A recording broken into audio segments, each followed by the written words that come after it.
Siku ya jana tumeshuhudia rais wa kikosi cha Young Africans, na hapa namzungumzia Eris, akiwa kule ughaibuni, kwa maana akiwa Hispania, ambapo alienda kule kwa ajili ya mwaliko maalum. Alialikwa na moja kati ya viongozi wakubwa sana wa soka duniani, na miongoni mwa mataikuni ama matajiri, na huyu si mwingine bali ni mwenyekiti wa shirikisho la vyama vya soka barani Ulaya, ambayo inafahamika kama European Club Association, ambapo huyu pia ni rais wa PSG. Kama ambavyo huku barani Afrika kwamba mwenyekiti wa hiyo shirikisho la vilabu barani Afrika, ACA, African Club Association, anatokana na viongozi wanaongoza club. Ndivyo ambavyo hata Ulaya pia ilivyo, kwamba rais wa PSG ndiye ambaye pia ni rais wa hilo shirikisho, mwenyekiti wa shirikisho la vilabu barani Ulaya. Hili ni miongoni mwa shirikisho ambalo kusema la ukweli dunia limeshafika sehemu kubwa sana. Wana fedha nyingi, lakini pia wana mashindano ambayo ni makubwa sana.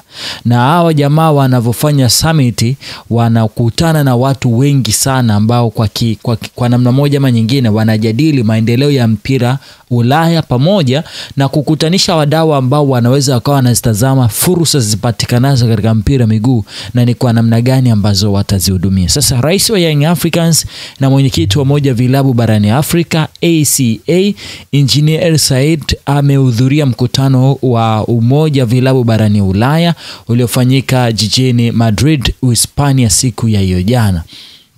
Na yeye mwenyewe kupitia ukurasa wake wa mtandao wa kijamii, kwa maana X pamoja na pale Twitter, niliona ametweet ama ameandika jambo ambalo lilitoa taarifa kwa umma waweze kujua ni nini ambacho amekifanya.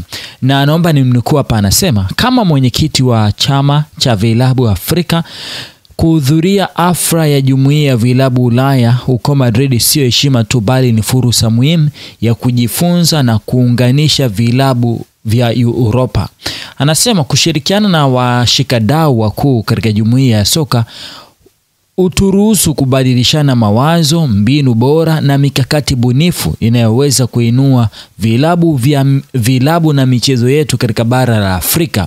Akasema kwa pamoja tunaweza kukuza ushirikiano, kuongeza ukuaji na kuhamasisha kizazi kijacho cha vipaji vya soka. Furaha kwa majadiliano ya mbele. Sasa hiki ndicho ambacho engineer aliandika kwenye ukurasa wake wa Instagram. Mara baada ya kuandika hii, unajua mara sehemu zote akosagi mtu akupinga. Vipi bwana, huko nakoenda si nini.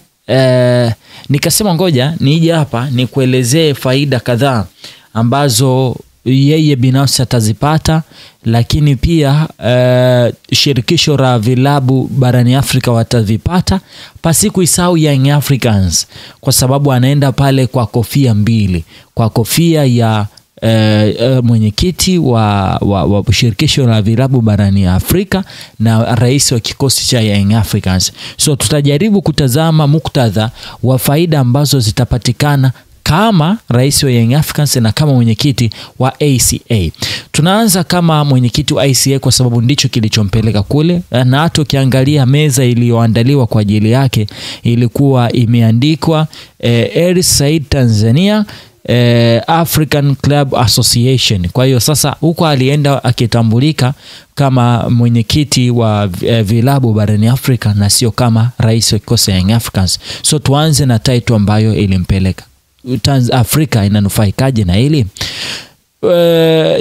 Wakati yeye ameenda pale kwenye hii summit ama kwenye huu mkutano, kuna vilabu ambavyo vilishiriki moja kwa moja, vilikuwa ni vilabu 700 ambavyo vilipeleka wawakilishi wazidi watu 500.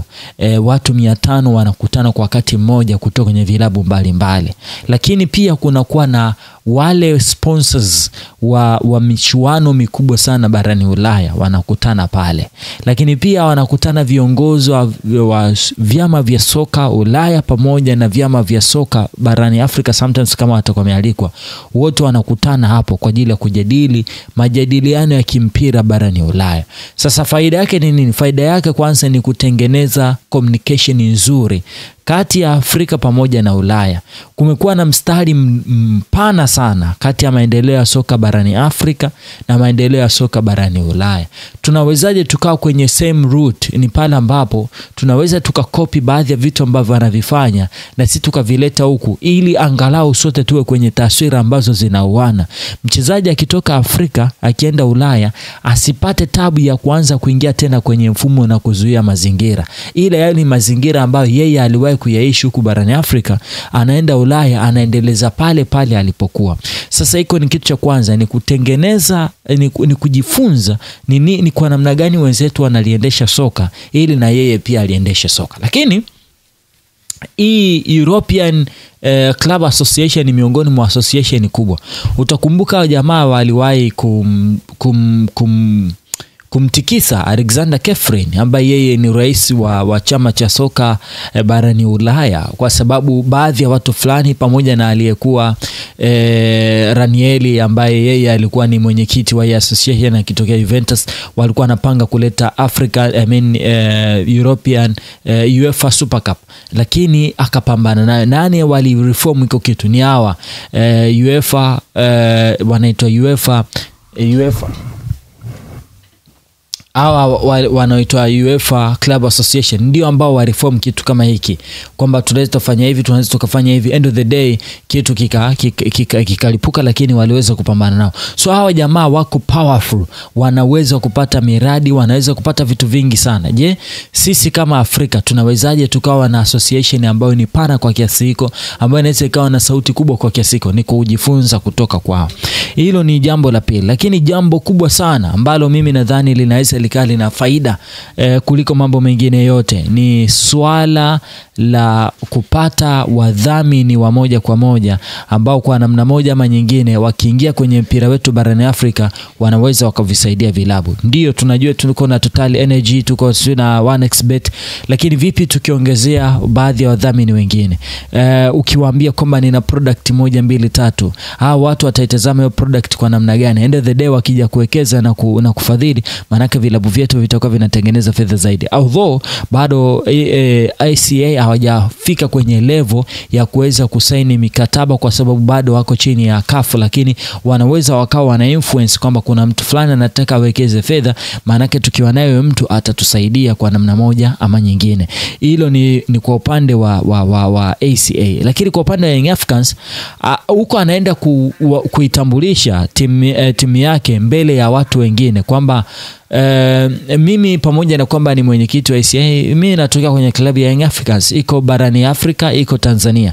Tunafanya 1 2 3 4 5. Kama mnahitaji kuwekeza, kama mnahitaji kujifunza, njooni tujifunze. Nina wachezaji wazuri kama Mzize, kama fulani. Inaweza ikawa ni way forward ya kuanza kwenda mbele zaidi kati ya mashirikiano ya Young Africans pamoja na vilabu mbalimbali vya Ulaya. Tumeona Young Africans walikuwa na mashirikiano mazuri sana na La Liga. Watu wa La Liga wakimwona tena huku wanagundua kwamba huyu ni mtu simati kwa kiasi fulani na inabidi wakae naye karibu ili waweze kusaidiana kutoka sehemu moja kwenda sehemu nyingine.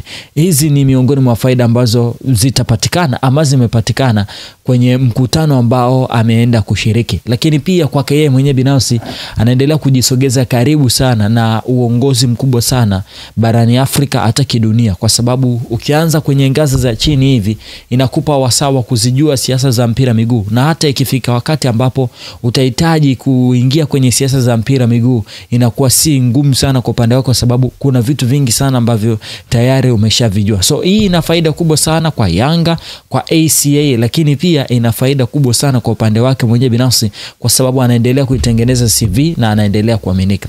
Na kitakachombeba zaidi, na hata jana alizungumza kwamba wao kama ACA ndio wanaanza, lazima watengeneze foundation. Ukishatengeneza msingi mzuri wa hii association, maana atakayefuata anafuata kile ambacho nyinyi mlishakitengeneza. Inakuwa ni hizi kufuata ule mlolongo na kufanikiwa na kuacha legacy nzuri. So yeye kama atafanya kazi nzuri huku akaacha legacy nzuri, itakuwa ni rahisi kuaminika kwenye kazi nyingine, kwa sababu kila mmoja atakuwa anajua kwamba huyu jamaa amefanya 1 2 3 akiwa kwenye association fulani, na tena tena ndio imeanza, vipi tukimpa association ambayo ni kubwa, ambayo tayari ina mizizi, atafanya wonders. Ni hayo tu ambayo nimekuandalia. I don't know wewe kwako umeitafsiri vipi? Unaweza kaniandikia hapo chini kwenye comment, na utakuwa umefanya jambo la maana sana. Nikushukuru sana, asante na bye bye.